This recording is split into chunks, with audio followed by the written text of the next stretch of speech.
আজি ଜାଣିବା ଲଳିତାଙ୍କର ସ୍ୱପ୍ନର ସଂଘର୍ଷ। ହ୍ୟାଲୋ ମୋର ପ୍ୟାରେ ଦୋସ୍ତ, କେମିତି ଅଛ? ଭଲ ଥିବ, ଭଲରେ ରହ। ତମର ପ୍ୟାରା ଭାଇ କ୍ଷୀର। Let's start. ଏହି କାହାଣୀ ଏକ କିଶୋରୀ କନ୍ୟା ଲଳିତାଙ୍କର ଅଟୁଟ ସ୍ୱପ୍ନ, ସୃଷ୍ଟି କରା ସଂଘର୍ଷ ଓ ସଫଳତାର ଯାତ୍ରାକୁ ଦର୍ଶାଯାଇଛି। ଲଳିତାଙ୍କର ସଫଳତାର 7ଟି ସୂତ୍ର ଜାଣିବା। ନମ୍ବର 1, ସ୍ୱପ୍ନର ନିର୍ଣ୍ଣୟ। ଲଳିତା ଏକ ଗାଁରେ ବସବାସ କରୁଥିଲେ। ତାଙ୍କର ସ୍ୱପ୍ନ ଥିଲା ଏକ ବଡ଼ ଚିତ୍ରକଳାକାରୀ ହେବା। ସେ ଚାହୁଁଥିଲେ ଯେ ତାଙ୍କର କଳା ପ୍ରତିଭା ସମ୍ପୂର୍ଣ୍ଣ ଜଗତରେ ପ୍ରସିଦ୍ଧ ହେଉ। ତେଣୁ ସେ ନିଜର ସ୍ୱପ୍ନକୁ ପୂରଣ କରିବା ପାଇଁ ସଂଘର୍ଷ କରିବାକୁ କଳା ପ୍ରତିଭା ଆରମ୍ଭ କଲେ। ନମ୍ବର 2, ଅଟୁଟ ପ୍ରତିବାଦ। ଲଳିତାଙ୍କ ପରିବାର ଓ ଘର ପାଇଁ ଚିତ୍ରକଳା ଏକ ସମ୍ଭାବନା ନଥିଲା। ତାଙ୍କର ପିତା ଚାହୁଁଥିଲେ ଯେ ସେ ପଢ଼ିବେ ଏବଂ ସଫଳ ଜୀବନ ବିତାଇବେ।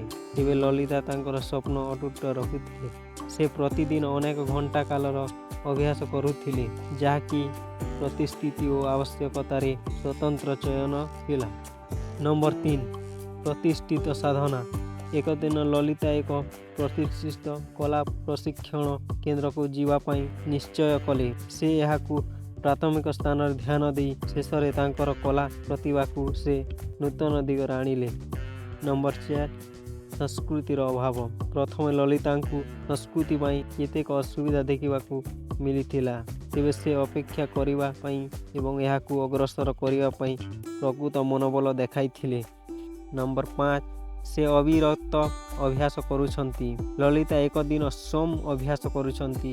ସେ ତାଙ୍କର କଳା ଦେଖିବାକୁ ନିଜକୁ ଶେଷ ଦିନ ଧରି ଅନେକ ଶିକ୍ଷା ଗୁଡ଼ିକୁ ଅନୁସରଣ କରୁଥିଲେ। ସେ ତାଙ୍କର ଦୃଢ଼ ଇଚ୍ଛାଶକ୍ତି ଏବଂ ଲକ୍ଷ୍ୟ ଧ୍ୟାନ ରଖି ସଂଘର୍ଷ କରୁଥିଲେ। ନମ୍ବର 6, ମୂଲ୍ୟବାନ ଅନୁଭୂତି।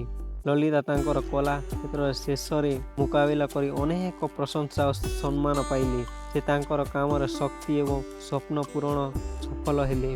ତାଙ୍କର ଉଦାହରଣ ଦେଖିବାକୁ ଅନେକ କିଶୋରୀ କନ୍ୟା ଏବଂ ଯୁବକ ଯୁବତୀ ପ୍ରେରିତ ହେଲେ। ନମ୍ବର 7, ସଫଳତା ଓ ଆଗକୁ ଚାଲିବା। ସେ ତାଙ୍କର କଳା କ୍ଷେତ୍ରରେ ଆଗକୁ ବଢ଼ିବା ଏବଂ ନୂତନ ଆବିଷ୍କାର କରିବା ପାଇଁ ପ୍ରସ୍ତୁତ ହେଲେ। ତାଙ୍କର ସଫଳତା ନିଜେ ସେ ପ୍ରମାଣ କରିଥିଲେ ଯେ କଷ୍ଟ ସହ ଅଟୁଟ ଇଚ୍ଛା ଓ ନିଷ୍ଠା ସହ ପୂରଣ କରାଯାଏ। ସେଇଥିରେ ଲଳିତାଙ୍କ କହିବାକୁ ଥିଲେ, ପ୍ରତି ସଂଘର୍ଷ ଅନ୍ତେ ଆପଣଙ୍କୁ ଏକ ନୂତନ ସଫଳତା ଦେଖାଏ, ଯାହା ଆପଣଙ୍କ ସ୍ୱପ୍ନକୁ ଆକର୍ଷଣ କରେ।